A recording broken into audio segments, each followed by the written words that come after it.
At some point in school, you learned about ancient Greece, Rome, maybe feudal Europe. You probably got a whole unit on the Renaissance. And somewhere in all that, buried in a footnote maybe, was a line like, "Meanwhile, other civilizations also existed." Other civilizations also existed. That's it. That's the whole mention. Here's the thing though. Those other civilizations? Some of them were larger than Europe. Some of them were richer than Rome. Some of them were building cities, while most of the Western world was figuring out what to do with itself. And we just didn't learn about them. This video is about the empires that somehow got left out. Not erased on purpose exactly. It's weirder than that. It's more like they got crowded out by a curriculum that had already decided what the main storyline of history was, and everything else got labeled a side plot. We're going to fix that today. I'm going to take you through 7 or 8 empires. Real ones, massive ones, genuinely world-shaping ones, and by the end, I think your mental map of human history is going to look fundamentally different.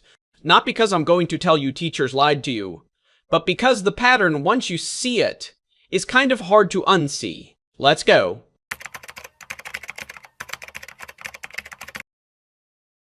Before we get to the empires, we need to talk about why they're missing. Because it's not a conspiracy. It's actually more embarrassing than that. It's called Eurocentrism, and the short version is this. Western education was designed to tell a story where Europe is the main character.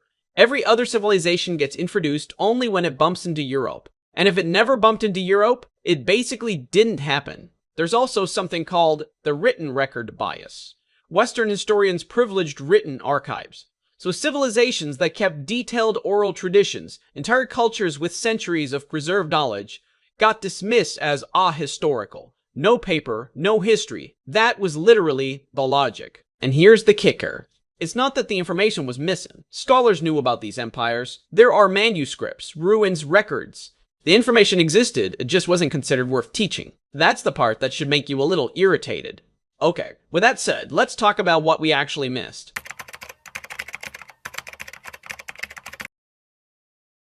Empire 1. Aksum.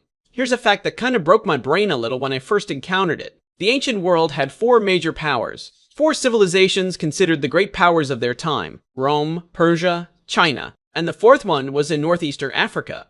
It was called the Axumite Empire, and it was massive. 2.5 million square kilometers. It controlled Red Sea trade. It minted its own currency. It was, in the 4th century CE, among the earliest states in the world to adopt Christianity, and it put the cross on its coins. The cross was on coins, before it was on churches in most of Europe. Aksum also built 30-meter obelisks, carved from single stone blocks, that are still standing today, and yet not a single class period. Not a chapter. Nothing. Empire 2, Mali.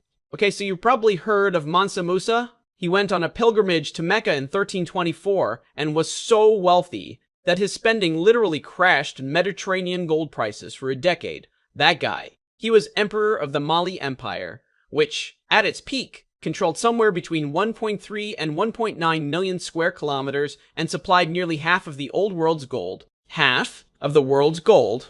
They had a standing army of 100,000 soldiers, a parliamentary system, a gold monopoly policy so sophisticated that even raw nuggets belonged to the emperor. Only gold dust could be traded freely, and Timbuktu, which is basically just a punchline in English, was actually one of the most important intellectual cities in the world. Hundreds of thousands of manuscripts, astronomy, medicine, mathematics, legal texts protecting women's rights, before the Renaissance, before the Enlightenment, in West Africa. Those manuscripts still exist, by the way. They didn't disappear. We just didn't teach them. Here's a region that almost never gets its own chapter, Southeast Asia. Not Asia in general, Southeast Asia specifically. The part that gets described in textbooks as between India and China, like it's just some geographic in-between space that civilizations passed through rather than built. Wrong. Empire 3, the Khmer Empire, Angkor.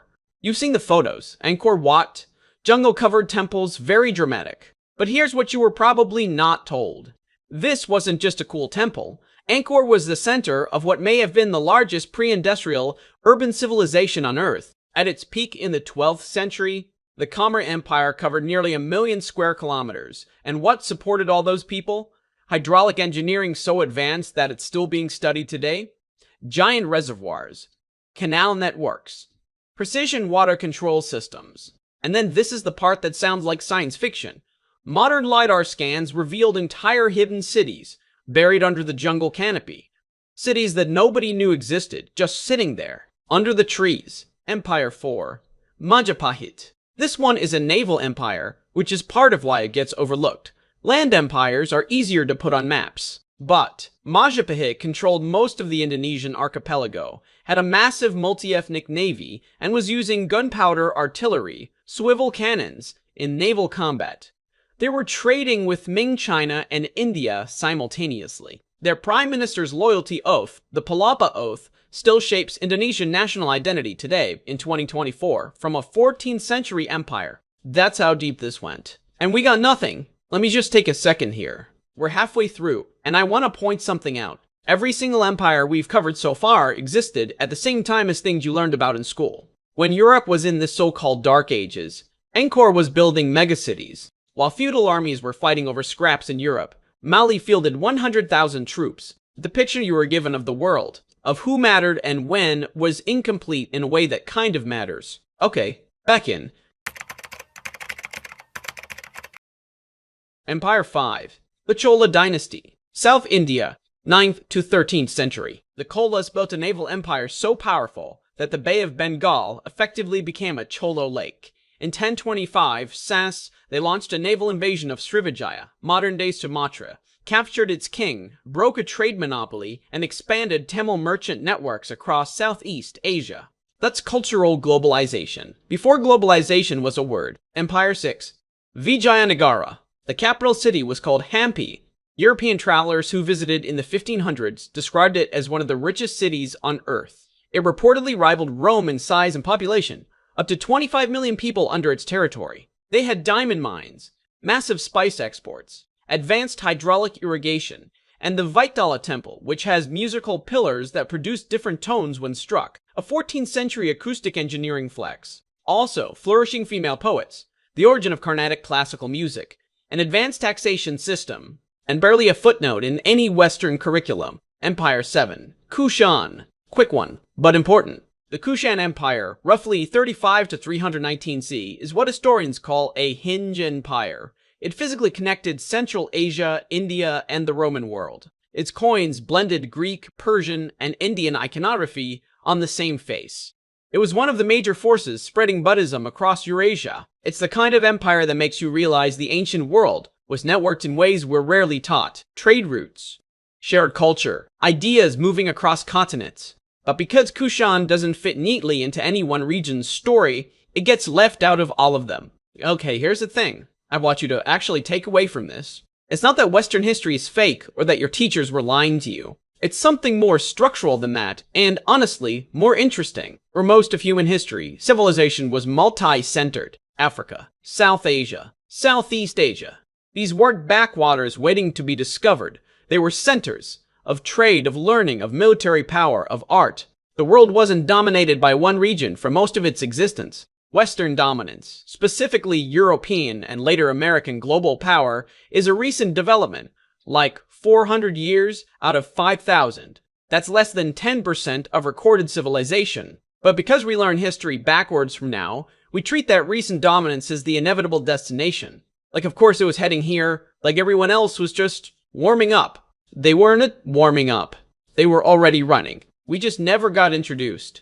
These empires aren't obscure. The information is out there. Scholars have written about them for decades. Timbuktu's manuscripts are being digitized right now. LiDAR is still finding new cities under the jungle. The gap isn't in the history. It's in what we decided was worth passing on, and I think that's worth knowing. If this changed how you think about any of this, even a little, let me know in the comments which empire hit hardest.